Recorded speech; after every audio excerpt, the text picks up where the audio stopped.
very much honored and grateful to be with all of you today. My special gratitude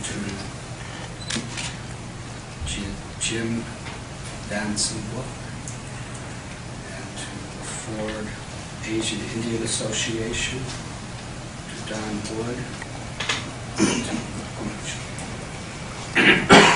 and to all of you for so kindly giving your precious time to be with us today. I was asked to speak on the subject of unity in diversity. I'd like to begin by sharing a very significant lesson that I learned connected to the Ford Motor Company when I was a child. In 1958, my father was one of the largest dealers of a particular model of Ford in all of Chicagoland. It was the Edsel. Some of you may have heard of the Edsel. Anyways, it was a good lesson. My father struggled a lot. He lost practically everything. And to this day, he still defends the Edsel. He says the problem was it was ahead of its time. And also he says that the American economy and the people were not open to new things because at around the same time Russia put the Sputnik in outer space. And that really made us scared here in America. But anyways, as he was struggling, my bedroom was right next to the only bathroom in our house in Highland Park, Illinois. And I would hear him singing a song while in the shower every day. It was a song by Al Jolson. When April showers come your way, they bring the flowers that bloom in May. And I was thinking how special. He was saying what appeared to be a great crisis is an opportunity that could bring something very beautiful in life. Most of us do not like when it's storming rain. But factually, that storming rain is what waters the beautiful flowers that bloom in May. Some years ago, in Bombay, where I live, I was in an auditorium, something like this. There was about 350 students in a college for chartered and certified accountants. I was standing at this podium, I gave a talk, and then I had the courage to ask these students if there was any questions. I called on one man.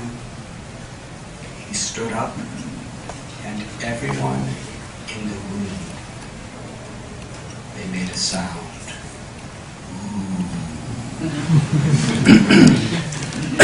I understood that this person has a lot of charisma and he's very popular, and people hear what he says. He screamed at me like thunder.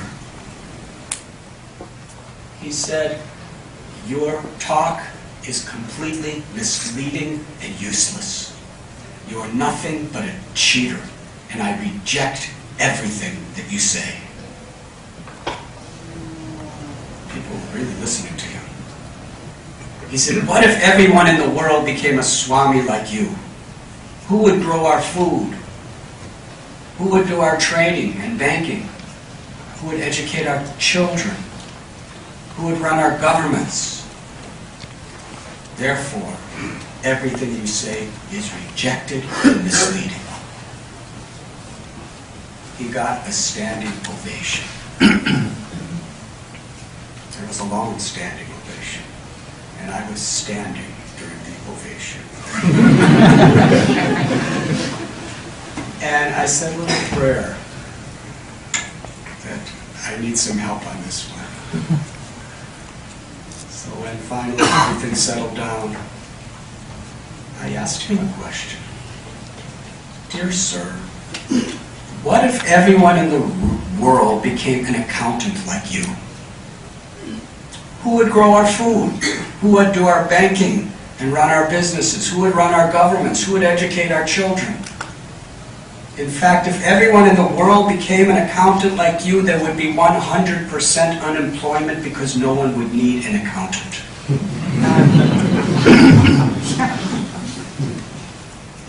The reality is, we need farmers, we need bankers, we need manufacturers, we need teachers, we need politicians, we need accountants, and there's also some need for swamis like me. Because the human body is very much like the social body.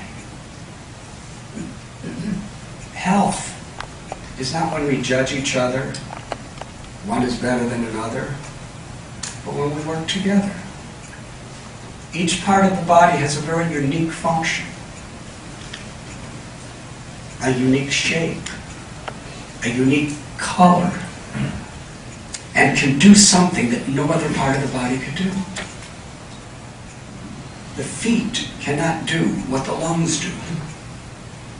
The eyes cannot do what the heart does. The hands cannot do what the knees do. Yes? They have their own shape, their own color, and their own abilities. But all these different organs and parts of the body are working together for the welfare of the whole body. And when they work together in that way, we have a healthy body.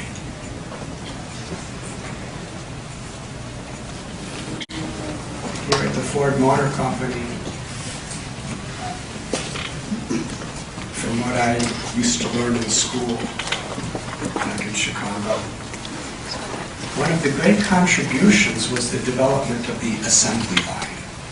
Yes, that Henry Ford really perfected. And the assembly line is where each particular person is contributing a particular specified contribution to the building of the whole car, the Ford. And because it was done so expertly, and everyone was working together for the sake of the whole car, according to their particular function, it became one of the greatest cars of history. It was foundational for the future of the world.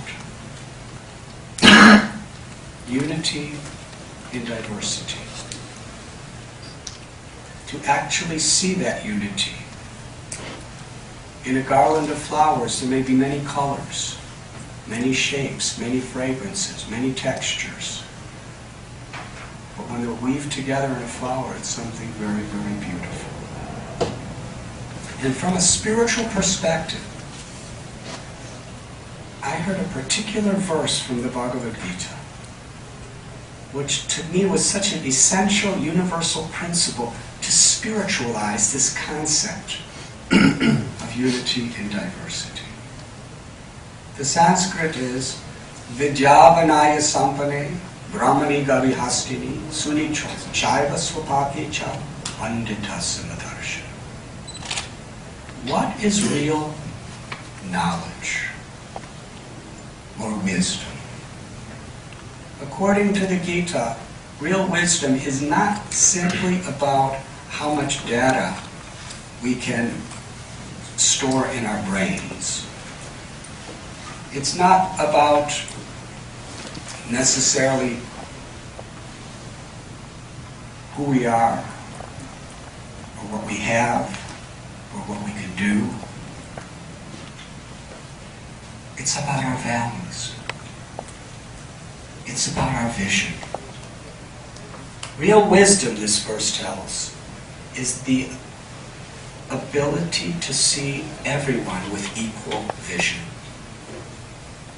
Whether one is black or white or red or yellow or brown, male or female, whether one is a Hindu or a Muslim or a Christian or a Jew or a Jain or a Sikh or a Parsi or a Zoroastrian or an agnostic or an atheist, whether one is a human or an elephant or a cow or a dog or a cat, to see the sacredness of life and to honor and respect the sacredness of life.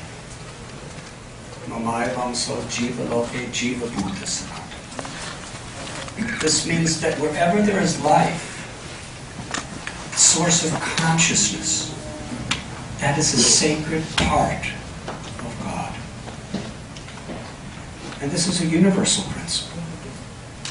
In the Bible, the first commandment is to love God with all your heart, mind, and soul. And what is the expression of that experience? That we love our neighbor as ourselves. And everyone is our neighbor from a spiritual perspective. The whole world is our family if we look deeper beneath the external differences. And when we actually see that essential core of what we really all have in common as life, as consciousness, as spirit, then all the diversity that we have among us can be utilized for everyone's benefit, for real happiness, for enlightenment.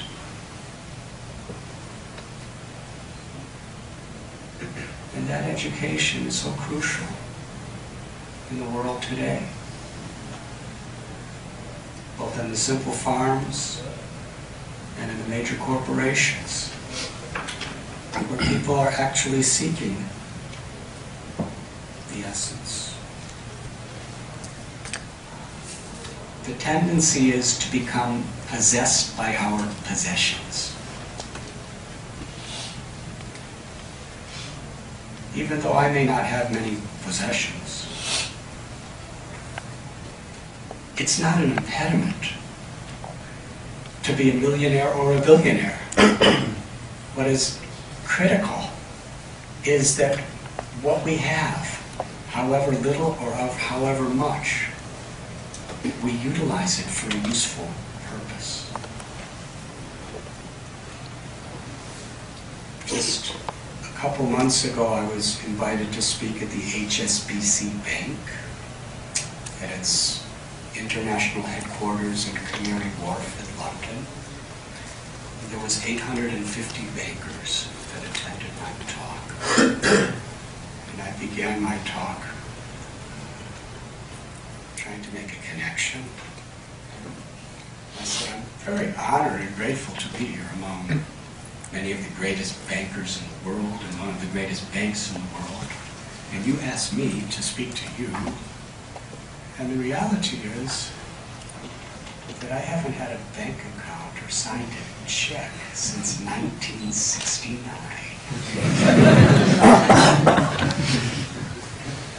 So little swamis like me could use what we have, and big corporate heads could use what we have. Things in themselves are neutral. The value of anything is the character of the person who's holding that thing. An example, a knife. A thief will use it to kill someone, to steal. And a surgeon will take the same knife and use it to save a man's life or a woman's life. Is the knife good or bad? The knife is as good or bad as the person who holds it. So everything in this world potentially is spiritual. Everything in this world potentially could be used not only for one's own enlightenment, but for the enlightenment of the society around us. By serving others, we work on ourselves. And we should work on ourselves so that we could better serve others. This idea of seva, or unselfish service, is the very core of human culture. To be able to actually respect other people for who they are and what they are in a spirit of service is the foundation of culture. It always has been and it always will be. And perhaps it is the greatest need in the world today. Human evolution is growing from the need to take to the joy of giving. To live, to give. And we acquire for that purpose. Helen Keller, she wrote that the most beautiful things in this world are not things that you can touch with your fingers or see with your eyes, but those things that you can feel with your heart. Recently, I was invited to speak for 3 days at the Mike Milken Institute Global Conference in California. And I gave a morning meditation every day and spoke. And I went to a few panels, and there was many beautiful things that I discovered there. There was one speaker who was in a panel you may have heard of. Because I live in Bombay, it was the first time I heard of him, believe it or not. His name is Joe Torre. Have you heard of him? He was a Hall of Fame baseball player, and he was the manager of the New York Yankees. Now you may be wondering, what is a Swami talking about the New York Yankees? I'll try to justify it as I go on with my speech. Joe Torre, he came to the Yankees at a time when, for 11 years, they were not in a single World Series playoff. After he became the manager, in the next 10 years, they were in 6 World Series and won 4 World Series. And he's considered by the Baseball Association to one of the 5 greatest, most successful managers in the history of baseball. He was asked, what do you feel your greatest accomplishment is in your life? And he said, it's not about being in the Hall of Fame. It's not about winning World Series. That was good. But I believe the greatest accomplishment in life is this. He began to tell about his past. He said, when I was young in New York, I was brought up in an abusive, domestically violent home. And I suffered miserably. And the only way I found in my life to hide from the sufferings of my life was to play baseball. I took everything out in my baseball playing, and I became a great baseball player. And I entered the Hall of Fame, and I led the Yankees to World Series, and I transformed the Dodgers and the Cardinals. He said, but the accomplishment that is most fulfilling to my heart is I started an organization to help children who are subjected to domestic violence.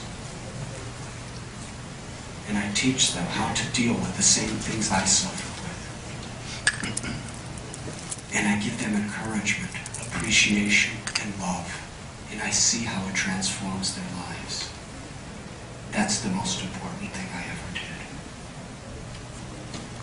When I was listening to that, I was thinking, even from a purely secular perspective, there is no greater satisfaction than being an instrument of compassion within this world. Whoever we are, wherever we are. From a spiritual perspective, or let us say from a more religious perspective, I believe he's a spiritual person. Years ago, I was in the ghettos of Calcutta, and I met with Mother Teresa. And she told me something I never forgot. She said, the greatest problem in this world is hunger. Not hunger of the stomach, hunger of the heart. People are lonely. She told me I travel throughout the world and I'm in New York, Los Angeles, London, Paris, Bombay. She said, I meet some of the most successful, prosperous people in the world. And when I look in their eyes, I see that they're starving. Their hearts are starving. The only thing that can satisfy the hunger of the heart is love. And the origin of that need is our natural love for God. And when we connect to that love, then we can see every living being in connection and learn to respect and honor everyone. And to find the joy of serving. In 1971, I was in a holy village in India. And I first met my beloved spiritual teacher, Srila Prabhupada.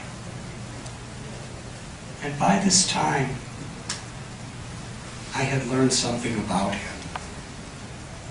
When he was 70 years old, he left a little holy village, and somebody gave him a free ticket on a cargo ship from Calcutta to New York. A 30-day voyage. On it, he had 2 heart attacks, seasickness, soon to have a stroke. He didn't come to America to get anything. He simply wanted to share this universal principle of accessing that compassion, that love that is within all of us. He was asked, why have you come? We have our own religions. He said, I've not come to convert. I've simply come to enlighten to that universal essential principle that there is love dormant within all of our hearts. He explained that the true person we are and others are, the source of consciousness is the Spirit. I'm seeing through my eyes, tasting through my tongue, hearing through my ears, touching through my flesh, thinking through my brain, loving through my heart. But who am I? Since I'm here at the illustrious Ford Motor Company, I'd like to use an analogy of a car. When you go in a car, you're seeing through the windshield, you're turning right or left, you're honking the horn, and it's necessary to take good care of your car, to give it fuel, to give it oil, to give it tune-ups. But the needs of the driver are different than the needs of the car. The difference between a living body and a dead body, from a spiritual perspective, is the difference between a car with a driver and a car without a driver. Consciousness. So he just came to give this universal message. He didn't know anyone. He had nothing. He had no money.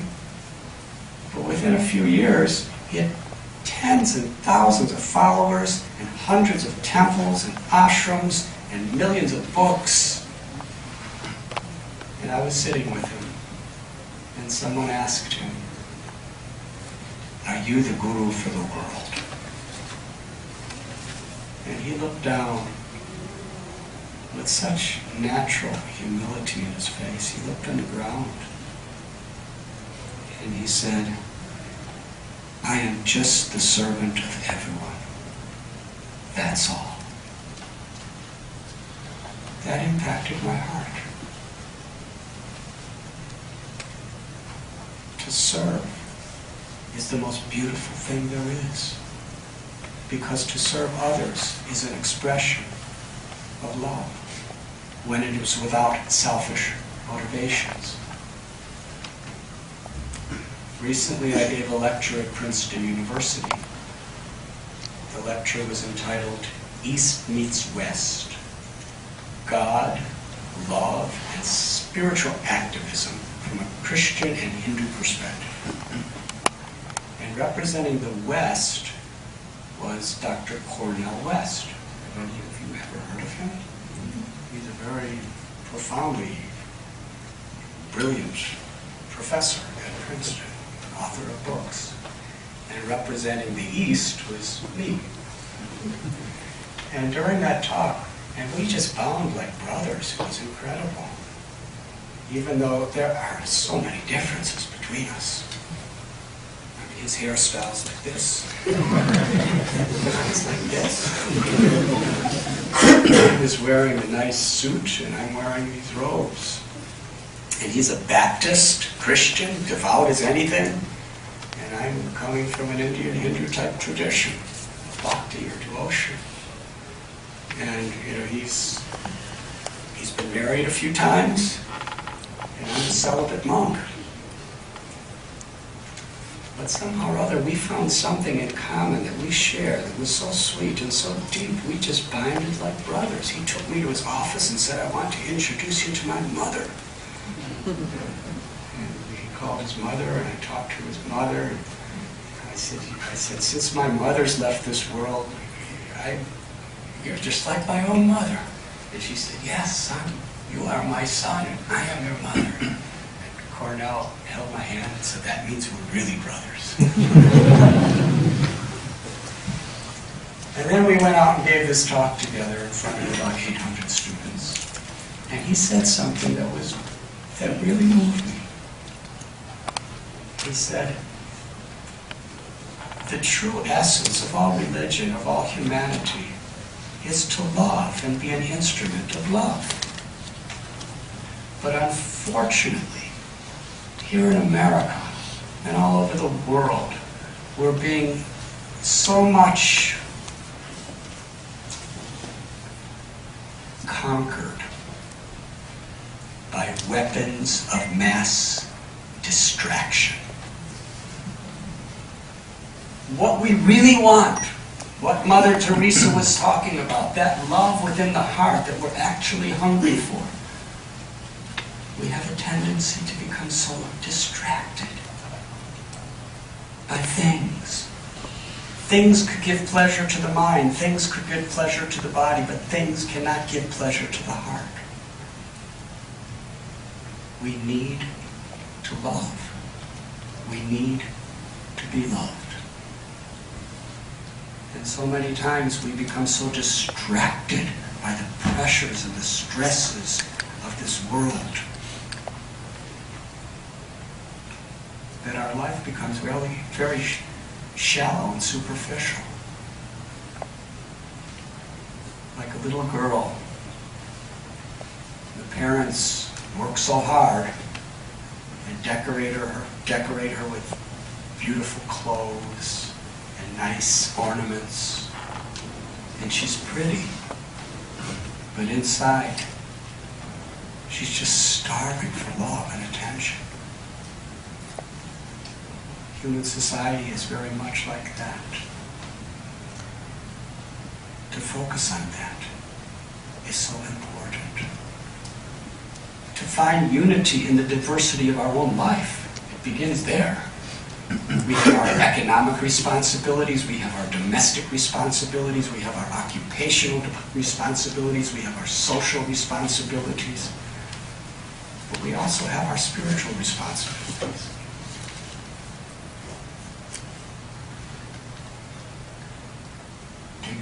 To find unity within that diversity by balancing. The word yoga means to harmonize, to unify the body, the mind, and the self. And in doing so, to harmonize our relationship with nature through respect and honor, and with all other living beings, all of humanity, wherever there's life. And this brings the highest fulfillment to life. And it brings meaning to whatever we do. If we have a strong foundation, we can build something wonderful on that foundation. It's like this fantastic building we're sitting in. People may say, this is a wonderful auditorium. It's carpet, very good architecture, beautiful lighting, nice sound system. But how many of you are thinking, this place has an incredible foundation? Foundation may not be seen, but it's holding up everything. Our values, our character, our fulfillment can only really be substantial in whatever we do, in every aspect of our life, if we have a strong foundation.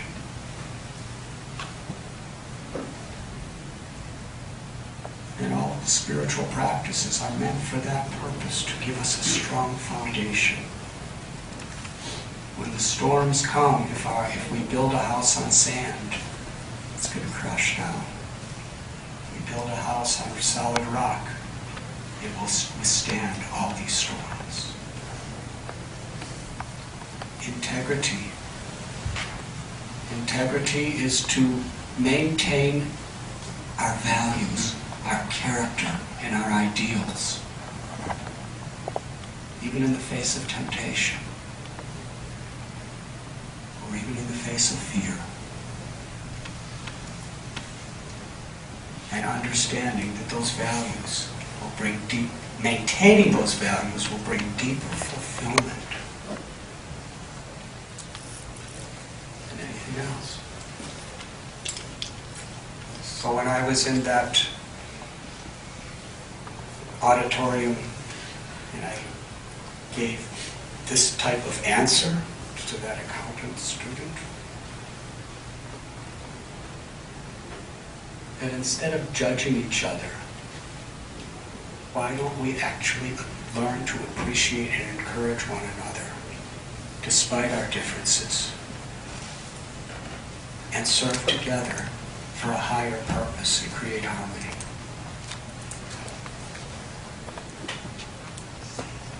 And I'm shy to tell you this, but I got a bigger standing ovation than he went like this.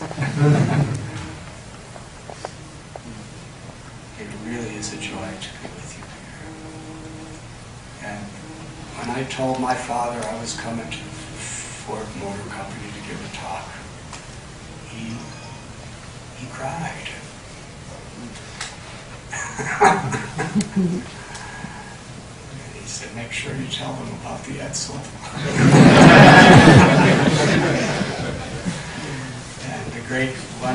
The great grandson of Henry Ford is a dear friend of mine, Alfred Brush Ford. He lives in Gatesville, Florida. We were very, very dear friends. And I remember he wrote a beautiful letter to my father talking about our friendship. And he ended the letter with a P.S.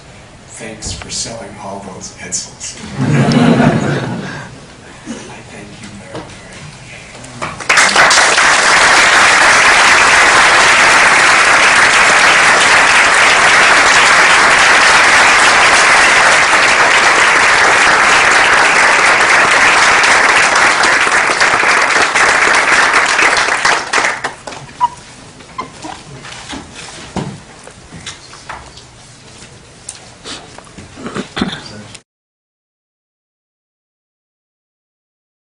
How you chose India to be your destination?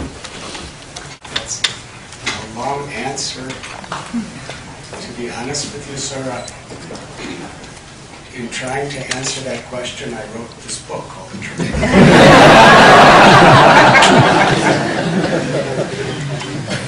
But to give a little summary to a 360-page book, I was raised in the 1960s as a teenager. How many of you were around at that time? Ladies don't have to raise their hands.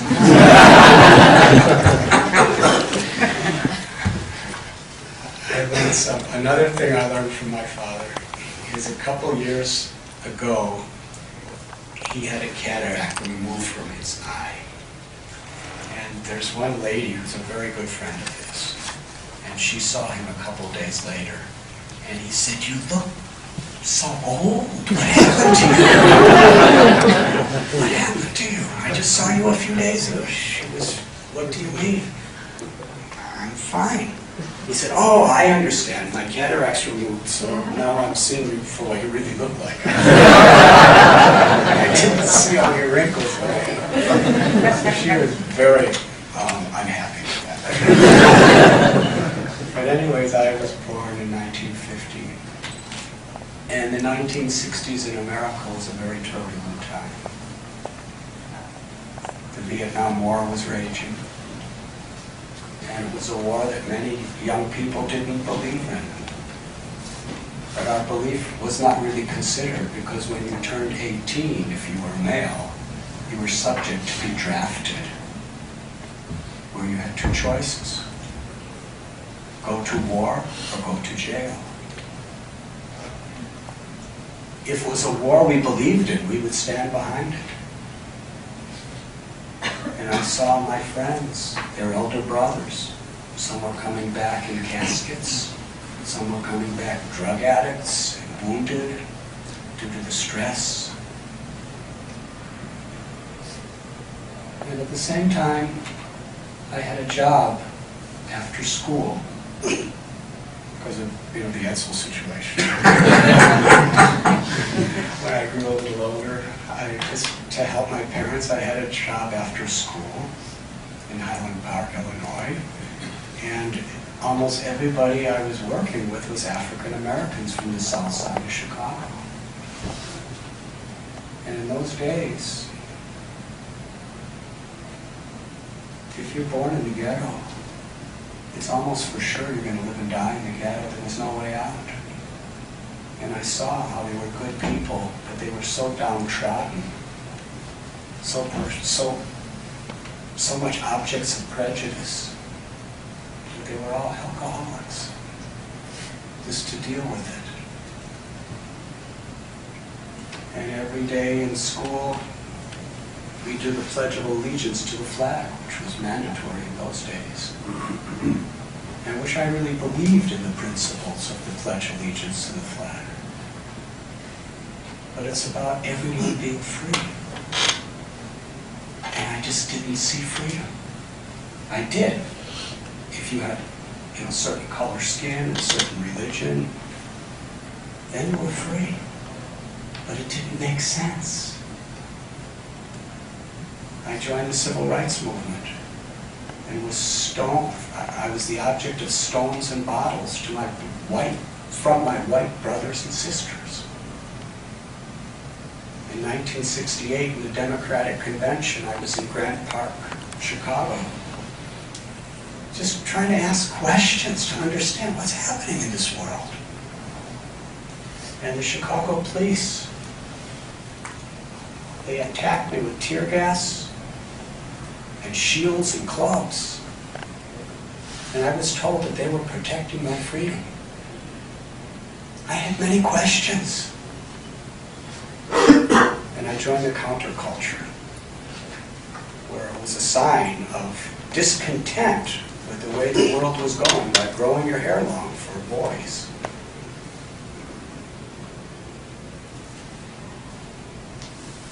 But as I was in that arena, I realized that what we were fighting against, we were the same thing, just in a different fashion. We're fighting against hate, but we hate the people we hate. We hate people who hate.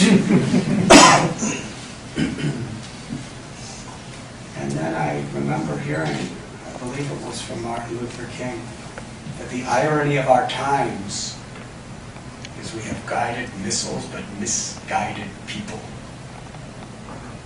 And that we should have an ideal that we're willing to live and die for. Otherwise, we don't really have something very meaningful to live for. Gandhi's words echoed in my heart. Be the change you want to see in the world. So gradually it turned me more to a spiritual search in my life. If I don't change myself, I'm not really going to do something very substantial in changing the world. But I was born and raised in a Jewish family, and in those days, there were people who hated me because of my religion. And I write about this in the book. When I was only 7 years old, I was confronted with such hatred. I was told even God hated me. And it just didn't make sense. In the name of a loving God, why is there so much hatred? And as I grew up and became a teenager, I came to the conclusion either I have to reject religion altogether because it's creating such disunity and hatred between people, or there must be something very beautiful at the essence, at the core of all these religions that are meant to unify people. And I believed in that. So I went deeper into Judaism, and I studied Christianity. And myself and my friend Gary, who I grew up with, we decided to go on a summer trip. We were teenagers, 19, to Europe, to see other people's cultures, to see how other people see the world, each other, America, God. It was an exploration. And I promised my mother and father I'd be back in 2.5 months for college.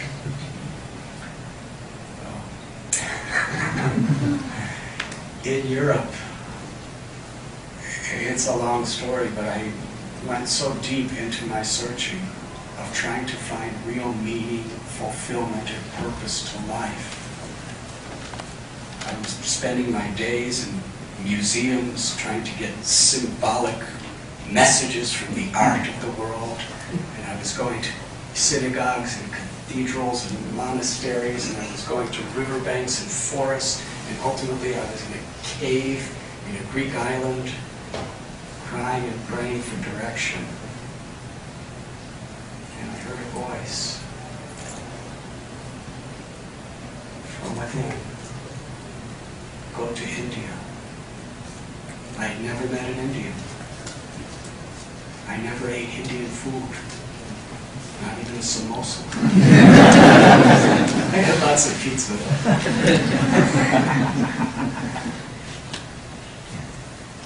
And I went back to the cave and I told Gary,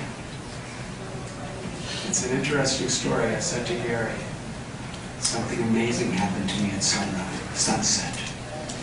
And Gary said, something amazing happened to me. I said, what? He said, I heard a voice. I said, what did he say?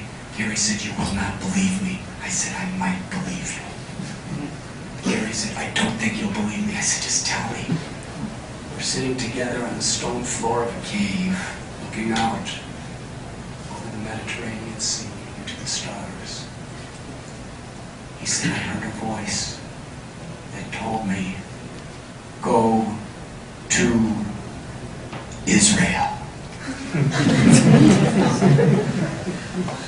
I said, where? He said, I told you you wouldn't believe me. I said, no, I believe you. I just didn't hear you. Where? He said, Israel. We should go to Israel. I said, well, he told me to go to India. So at sunrise the next morning, I left Gary and I hitchhiked to India, to the Middle East, through Turkey, Iran, Afghanistan, and Pakistan. I had no money. I studied Islam. And when I arrived in India,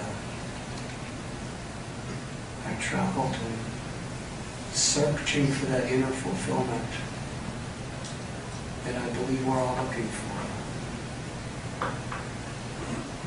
And a few years ago, I was in Pennsylvania, where my very dearest friend was dying of cancer. He was in his last stage.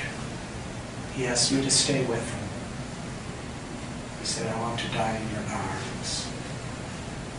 We were together for 8 weeks.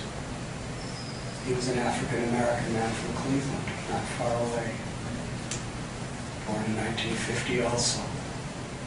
But by the goodness of his heart, his love for people, and his incredible determination, he got a full scholarship from Princeton, graduated, was a civil rights leader in the 60s, and became a Swami like me, in the same tradition. And as a Swami, Muhammad Ali, Nelson Mandela, Alice Coltrane, among tens and thousands of others, took spiritual counseling from him.